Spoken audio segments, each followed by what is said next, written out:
పరిస్థితి ఉండొద్దు. మీరాడ పని చేసుకోవాలి.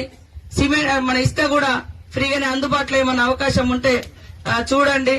డిఎఫ్ఓ గారితో మాట్లాడండి. కలెక్టర్ గారు ఇసుక కూడా ఫ్రీగానే ఇస్తాను కాబట్టి వాళ్ళు ట్రాక్టర్లు పెట్టుకుని తెచ్చుకుంటే ఒక ఇంటికి ఎంత ఇసుక పడుతుందో ఒక లిస్టు రాసి వాళ్ళకు ఒక చిట్టి మీద సర్టిఫికెట్ ఇచ్చేస్తే వాళ్ళు తెచ్చుకుంటారు.